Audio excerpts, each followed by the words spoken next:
오늘은 우리가 출애굽기 97번째 시간으로 장신구를 떼어내라 라는 제목으로 같이 말씀을 나누도록 하겠습니다. 이스라엘 백성들은 금송아지를 만들어서 자신들의 하나님이라고 부르며 우상 숭배를 하였습니다. 출애굽기 24장에서 그들이 하나님과 언약을 맺고 한 2달도 되지 않을 때 한 40일 모세가 시내산에 올라갔다 내려오는 그 시간을 견디지 못하고 그들은 자신들을 인도할 신을 스스로가 만들어내죠. 이 세상에 있는 모든 신은 사람이 만들어낸 것입니다. 그래서 사람들은 자신들의 힘과 능력과 열망으로 신을 만들어요. 그렇게 자신들이 만들어낸 신을 자신들이 보호해주고 자신들의 소원을 들어준다라고 거기에다가 자신들의 감정을 이입하여서 그 신을 어루고 달래가며 자신의 소원을 이루어내려고 하죠. 그게 세상의 종교예요. 그러나 기독교는 그렇지 않습니다. 신이신 하나님께서 우리에게 직접 찾아오신 거예요. 그리고 우리에게 하나님께서 은혜를 베푸신 겁니다. 우상 숭배로 가득한 이스라엘을 하나님께서 진노하시는데 그 진노를 모세가 가로막고 그들을 위해 목숨을 걸고 기도하죠. 그리고 하나님께서는 모세의 기도를 들으시고 그들을 약속의 땅으로 인도하시겠다라고 말씀하셨어요. 그리고 그들 앞에 하나님의 사자를 보내시겠다. 그러나 하나님께서 내가 너희와 함께 하지는 않겠다 그러셨어요. 그리고 하시는 말씀이 내가 반드시 죄에 대하여 보응할 날에 그 죄를 보응하리라 그렇게 말씀하셨어요. 하나님은 죄에 대하여 철저하신 분이십니다. 반드시 죄를 보응하시는 하나님이세요. 그 죄에 대하여 철저하신 하나님께서 죄의 삭신 사망을 하나님께서 해결하시기 위해 예수 그리스도를 이 땅에 보내주신 거죠. 그리고 예수 그리스도로 말미암아 우리의 죄를 사하여 주셨어요. 그리고 여전히 우리가 이 땅을 살면서 짓고 있는 그 자범죄들을 주님 앞에 회개하는 삶을 살기를 원하세요. 우리가 하나님 앞에 회개하는 삶을 살지 않고 하나님과 관계가 무너져 버리면 하나님은 반드시 그 죄를 보응하신다 그랬어요. 하나님의 자녀이기 때문에 그냥 내버려 두지 않으시고 징계하시며 우리로 하여금 더욱더 하나님께 가까이 오게 하시는 하나님의 방편이 된다 그랬습니다. 하나님께서는 그렇게 이스라엘 백성들을 사랑하시고 그들이 하나님의 은혜와 사랑을 깨닫게 되기를 원하셨어요. 하나님은 이스라엘 백성들을 애굽에서 그냥 데리고 나오는 데 목적이 있지 않아요. 그들을 데리고 나와서 가나안 땅에 그냥 집어넣는 것이 목적이 아니라 그들과 함께 살고 함께하며 그들과 교제하기를 원하셨어요. 그래서 이스라엘 백성들이 애굽에서 살던 모든 생활을 버리고 이제는 하나님의 자녀로서 새로운 삶을 살게 되기를 원하신 거예요. 고린도후서 5장 17절에도 그리스도 예수 안에 있으면 새로운 피조물이라 이전 것은 지나갔으니 보라 새 것이 되었도다. 그렇게 새롭게 된 하나님의 사람들로 살게 되기를 원하신 거예요. 오늘 1절을 한번 읽어볼까요? 1절 같이 읽습니다. 시작. 여호와께서 모세에게 이르시되 너는 내가 애굽 땅에서 인도하여낸 백성과 함께 여기를 떠나서 내가 아브라함과 이삭과 야곱에게 맹세하여 내 자손에게 주기로 한 그 땅으로 올라가라. 아멘. 여기서 중요한 건 하나님께서 뭐라 그러시는가 하면 너는 내가 애굽 땅에서 인도하여 낸 이라고 말씀하세요. 우리 출애굽기 20장 한번 보겠습니다. 출애굽기 20장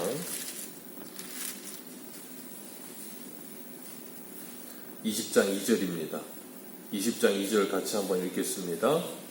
출애굽기 20장 2절 시작. 나는 너를 애굽 땅 종 되었던 집에서 인도하여 낸 내 하나님 여호와니라. 아멘. 여기 보면 하나님께서 나는 너를 애굽 땅에서 종 되었던 집에서 인도하여 낸 내 하나님이다 그러셨어요. 그런데 오늘 본문 33장 1절을 보면 여호와께서 모세에게 이르시되 너는 내가 애굽 땅에서 인도하여 낸 내 백성과 함께 라고 말씀하시면서 출애굽기 20장에서 분명히 2절에 하나님께서 이스라엘 백성 애굽에서 인도해내셨다 그러셨는데 오늘 본문 1절에서는 모세에게 네가 인도해낸 네가 애굽 땅에서 인도해낸 네 백성과 함께 가라 그렇게 말씀을 하고 계세요. 내 백성이 아니고 모세 네 백성이라고 말씀을 하시는 거예요. 하나님이 분명히 선을 긋고 계시죠. 분명히 하나님께서 아직 이스라엘 백성들과의 관계가 완전히 회복되지 않은 거예요. 하나님께서 이스라엘 백성들을 애굽에서 데리고 나오실 때 그 모든 일들을 하나님이 행하셨는데도 불구하고 모세 네가 인도하여 낸 그렇게 표현을 하세요. 그리고 하나님이 이스라엘 백성들과 아직 관계가 회복되지 않았다는 것을 어디서 보여주시냐면 3절입니다. 3절 같이 읽습니다. 시작. 너희를 적과 꿀이 흐르는 땅에 이르게 하려니와 나는 너희와 함께 올라가지 아니하리니. 거기까지만 읽습니다. 하나님께서 여기에서도 뭐라 그러세요? 나는 너희와 함께 올라가지 않겠다라고 분명하게 말씀하고 계세요. 그들과 동행하지 않겠다는 거예요. 그 이유가 뭐예요? 그들이 목이 곧은 백성이라. 그들이 목이 곧은 백성이라. 그들이 여전히 하나님 앞에 범죄하고 있다라는 거예요. 이사야 59장 2절을 보면 오직 너희 죄악이 너희와 하나님 사이를 내었고 너희 죄가 그 얼굴을 가리워서 너희를 듣지 않으시게 함이라 그랬어요. 그들의 죄가 하나님과 그들 사이를 갈라놓았다. 그들의 죄 때문에 하나님이 그들에게서 얼굴을 가리셨다. 그들의 죄 때문에 하나님께서 그들에게 귀를 닫으셨다라고 말씀을 하세요. 그럼에도 불구하고 하나님은 언약에 신실하신 하나님 되셔서 아브라함에게 언약하셨던, 이삭에게, 야곱에게 언약하셨던 그 언약을 뭐 하시겠다는 거예요? 이행하시겠다는 거예요. 그 언약은 이행하기 위해 하나님의 사자를 네 앞서 보내어 그 모든 일을 행하며 가나안 땅에 너희들을 들여보내겠다라고 말씀하고 계시는 거예요. 그러니까 하나님께서 지금 이스라엘 백성들을 향하여 뭐하고 계시는가 하면 굉장히 의무적으로 대하고 계시는 거예요. 부모와 자식의 관계가 아니라 거의 비즈니스적인 관계로 의무적으로 해야 될 일은 해주겠다는 거예요. 그러나 더 이상 그 이상 너에게 하지 않겠다는 거예요. 마치 사춘기 아이들을 대하는 부모와 같은 심정인 거죠. 아이들이 아무리 이야기를 해도 말을 듣지 않고 사고만 계속 치면 나중에는 부모들이 그래, 네 마음대로 살아라.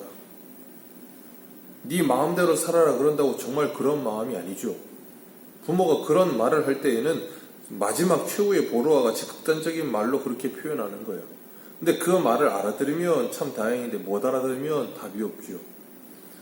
하나님께서 이스라엘 백성들을 향하여서 관계의 단절을 선포하고 계시는 거예요. 내 너희와 함께 올라가진 않겠다. 너희들은 목이 곧은 백성이라 내가 길에서 너희를 진멸할까 염려한다. 그렇게 말씀하시면서 그들에게 약속한 젖과 꿀이는 가나안 땅은 주시겠다라고 말씀을 하세요. 생각해 보세요. 3절 다시 읽습니다. 시작. 너희를 젖과 꿀이 흐르는 땅에 이르게 하려니와 나는 너희와 함께 올라가지 아니하리니 너희는 목이 곧은 백성인즉 내가 길에서 너희를 진멸할까 염려함이니라 하시니. 아멘. 하나님께서 이스라엘 백성들을 젖과 꿀이 흐르는 가나안 땅, 얼마나 좋은 땅이면 젖과 꿀이 흐르는 땅이라 그러겠어요. 그런데 하나님께서 그 젖과 꿀이 흐르는 땅에 함께 하지 않으시겠대요. 자, 그러면 그 가나안 땅은 젖과 꿀이 흐르는 땅일까요? 아닐까요? 그 가나안 땅은 더 이상 젖과 꿀이 흐르는 땅이 아닌 게 되는 거예요. 왜냐하면 그 땅이 젖과 꿀이 흐르는 땅인 이유는 하나님이 함께 하시기 때문인 거예요. 우리 민수기 11장을 한번 보겠습니다. 민수기 11장입니다.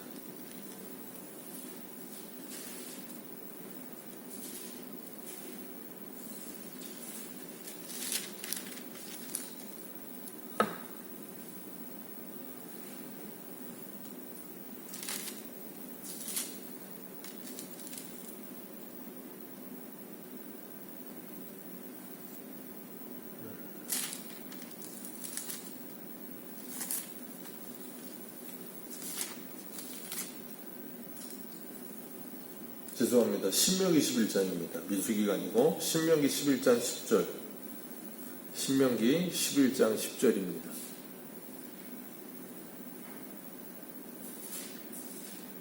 신명기 11장 10절. 10절부터 12절까지 우리 같이 읽겠습니다. 신명기 11장 10절. 같이 읽습니다. 시작. 내가 들어가 차지하려는 땅은 내가 나온 애굽 땅과 같지 아니하니 거기에는 너희가 파종한 후에 발로 물대기를 채소밭 됨과 같이 하였거니와 너희가 건너가서 차지할 땅은 산과 골짜기가 있어서 하늘에서 내리는 비를 흡수하는 땅이요 내 하나님 여호와께서 돌보아 주시는 땅이라 연초부터 연말까지 내 하나님 여호와의 눈이 항상 그 위에 있느니라. 아멘. 하나님께서 분명히 말씀하세요. 너희가 건너가서 차지할 땅, 그것은 산이 높고 골짜기가 있어서 비를 흡수하는 땅이다. 그 땅은 너희들이 나온 애굽 땅과는 같지 않다. 애굽 땅은 발로 물대기에 좋은 땅이다. 그 말은 뭐냐면 농사짓기에 최적의 땅이라 그 말이에요. 나일강이 있기 때문에 하늘에서 비가 내리지 않아도 사시사철 물을 구할 수 있고 언제든지 농사를 지어 먹을 수 있는 좋은 땅이 애굽 땅이라는 거예요. 근데 그 반대로 가나안 땅은 산이 있고 골짜기가 있어서 물을 흡수하는 땅이래요. 물을 저장하지를 못해요. 그러니까 비가 한번 오고 나면 그 한 번 온 비로 농작물이 물을 먹기는 하겠지만 그리고 나면 땅이 다 흡수해버리기 때문에 물이 저축이 되질 않아요. 그러니까 비가 안 오면 더 이상 농사가 되지 않는 땅이라는 그 말이에요. 그런데 하나님이 그 땅을 오늘 3절에 뭐라 그러세요? 젖과 꿀이 흐르는 땅이래요. 그 이유가 뭐예요? 12절 말씀에 신명기 11장 12절에 내 하나님 여호와께서 돌보아 주시는 땅이라. 하나님께서 돌보아 주시는 땅이라 연초부터 연말까지 내 하나님 여호와의 눈이 항상 그 위에 있느니라. 하나님이 연초부터 연말까지 항상 돌보아 주시면서 때를 따라 이른 비와 늦은 비를 주셔서 반드시 젖과 꿀이 흐르는 땅이 되게 하시겠다는 거예요. 그런데 젖과 꿀이 흐르는 땅에 보내시는데 나는 너희와 함께 올라가지 아니하리라. 그곳에 하나님이 함께하지 않으시겠다는 거예요. 그러면 그곳은 더 이상 젖과 꿀이 흐르는 땅이 아닌 거예요. 그곳은 젖과 꿀이 흐르는 땅이 아니라 척박한 땅이 되는 거예요. 그곳이 눈에 보이게 애굽 땅처럼 굉장히 농사가 잘 지어진다 할지라도 하나님이 거기 계시지 않으면 그 땅은 젖과 꿀이 흐르는 땅이 아닌 거예요. 오늘날 우리나라를 보세요. 우리나라가 얼마나 잘 삽니까? 전 세계적으로 따져도 우리나라는 경제 순위가 10위에서 15위 안에 왔다 갔다 해요. 근데 우리나라 사람들을 보세요. 온갖 불평과 불만과 모든 것들이 만족이 없어요. 왜 그렇습니까? 사람의 마음은 무적인 것 같아서 아무리 채워도 채워지질 않아요. 하나님이 채워지지 않으면 늘 부족함을 느끼는 거예요. 상대적으로 생각해 보세요. 우리나라 말고도 저 아프리카나 남미 쪽이나 못 사는 나라들을 보면 우리나라랑은 비교도 되지 않을 만큼 후진국인 나라가 너무나 많습니다. 근데 우리는 이렇게 잘 먹고 잘 살아도 늘 원망과 불평이에요. 오늘 본문에 비유하자면 젖과 흐르는 땅이에요. 넘쳐납니다. 먹을 것이 썩고 있어요. 그런데도 불구하고 거기에 하나님이 계시지 않으면 어떻게 돼요? 그 땅은 사막과 같은 땅이 되어버린다는 거예요. 그러니까 늘 불평, 불만, 남 탓, 서로 싸움을 얼룩지는 모습이 있는 거예요. 그러니까 하나님이 안 계시면 그것이 곧 사망의 땅이 되는 거예요. 시편 63편 1절을 보면 이렇게 말해요. 하나님이여 주는 나의 하나님이시라. 내가 간절히 주를 찾되 물이 없어 마르고 황폐한 땅에서 내 영혼이 주를 갈망하며 내 육체가 주를 앙모하나이다. 간절히 주를 찾되 물이 마르고 황폐한 땅에서 내 영혼이 주를 갈망하며 내 육체가 주를 앙모하나이다. 쉬운 말로 말하면 황폐한 땅, 물이 없는 땅, 거기서 하나님을 갈망한대요. 왜요? 이사야 58장 한 군데 보겠습니다. 이사야 58장.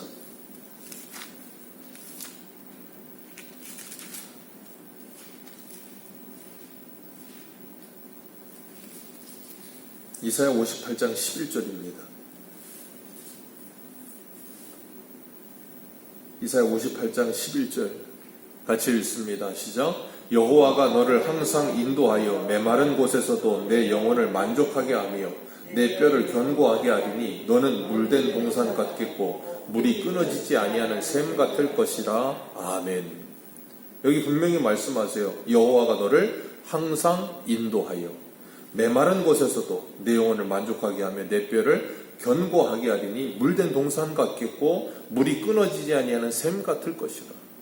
누가 함께 하시기 때문에요? 하나님이 함께 하시기 때문에.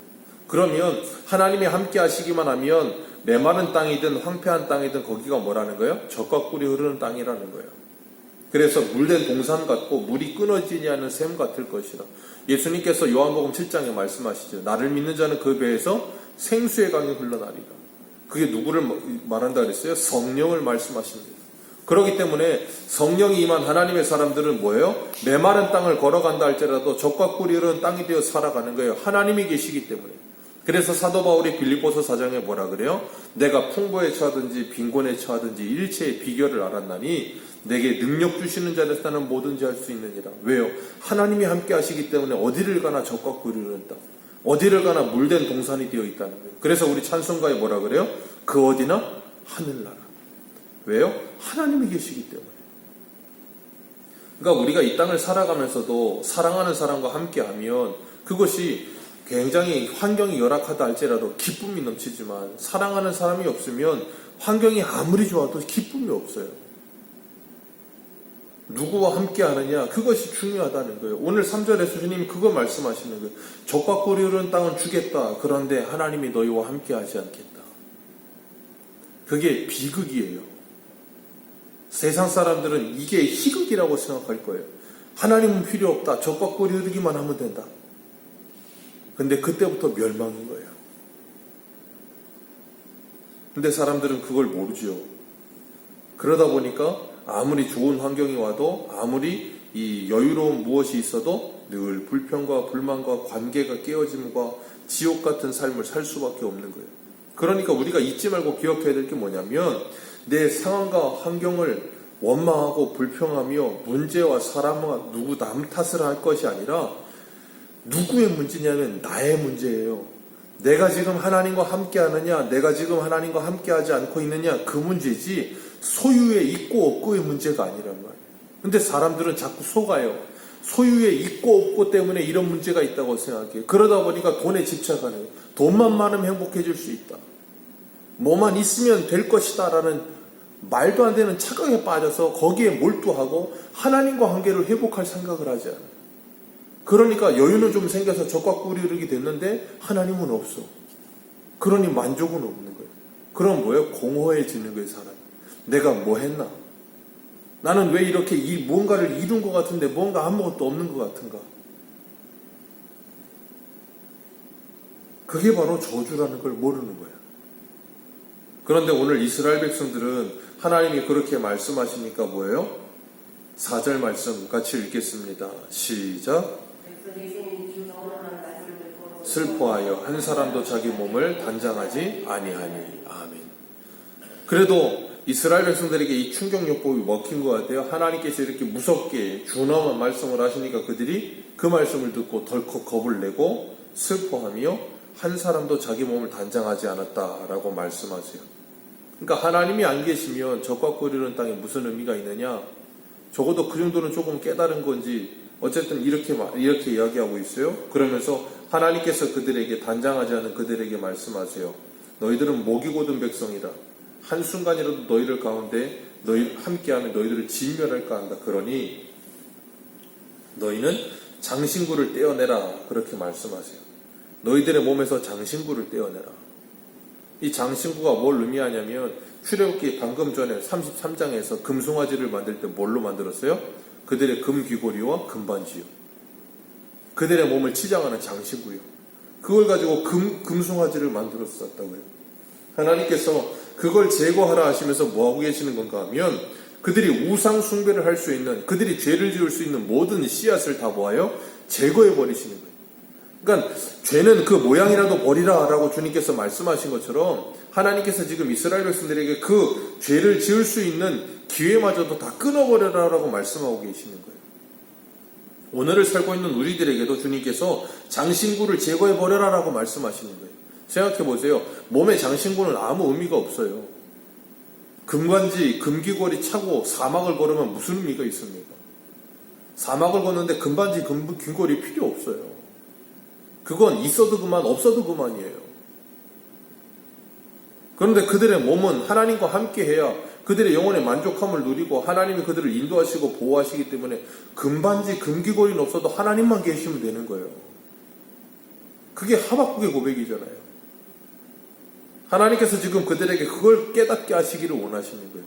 우리가 이 세상을 살아가면서 하나님 이외에 다른 무엇에 우리가 빠져있고 다른 무엇에 우리들이 중독되어 있는 것들, 하나님이 그런 것들을 제거해버리라고 말씀하시는 거예요. 왜요? 하나님을 대체하는 대체품들.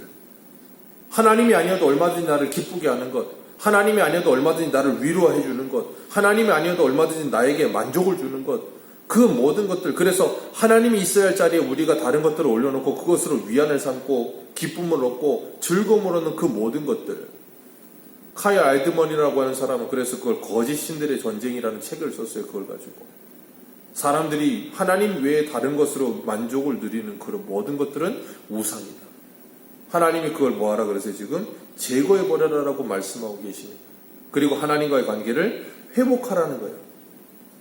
그렇게 제거하면 5절 말씀에 하나님께서 너희에게 어떻게 할 것인지 정하겠노라. 그러니까 너희들은 먼저 뭐해라? 단장품을 제거해버려라 라고 말씀하고 계시는 거예요. 하나님께서 창세기 35장에서 야곱을 베델로 불러 올리실 때도 야곱이 모든 신상을 버리고 자기의 몸을 정결하게 하고 의복을 바꿔 입고 그 모든 걸 상수리 나무 아래 묻어버리죠. 그리고 베델로 올라가요. 그런 것처럼 이 단장품은 애굽에서 가지고 나온 것이기 때문에 그 애굽에서 가지고 나온 그냥 귀금속인 그런 의미가 아니라 거기에 달 모양도 새기고 별 모양도 새기고 하면서 이 사람들이 뭐 한 거냐면 자기들이 섬기는 우상을 거기다 형상화해 놓은 거예요. 그걸 녹여서 금송아지를 만든 거. 그러니까 그거 뭐예요? 다 제거해버리게 하신 거예요. 디모데전서 2장 9절과 10절은 이렇게 말합니다. 또 이와 같이 여자들도 단정하게 옷을 입으며 소박함과 정절로서 자기를 단장하고 따은 머리와 금이나 진주나 값진 옷으로 하지 말고 오직 선행으로 하기를 원하노라. 이것이 하나님을 경외한다 하는 자들에게 마땅한 것이니라. 아멘. 우리의 단장은 그런 걸로 하는 것이 아니라 하나님을 경외하는 믿음으로 단장하는 것이다 라고 말씀하시는 거예요. 그러면서 우리가 지금 무엇과 함께하고 있는가 돌아보라는 거예요. 금바지, 금귀걸이, 단장품과 함께하지 말고 하나님과 함께하라는 거예요. 그것과 함께 젖과 꿀이를 땅에 들어가 봐야 아무 소용없다는 거예요. 근데 그 모든 것 없어도 하나님과 함께 젖과 꿀이 흐르는 땅에 들어가면 그것이 바로 영원한 생명을 누리는 하나님의 나라가 될 것이라는 거예요. 오늘도 우리가 하나님을 가까이 하지 못하도록 가로막는 모든 단장품들을 제거하시고 하나님 한 분만으로 만족합니다 고백하며 그 하나님과 함께 어디를 가나 하늘나라를 경험하는 저와 여러분들 되시기를 축복합니다. 기도하겠습니다.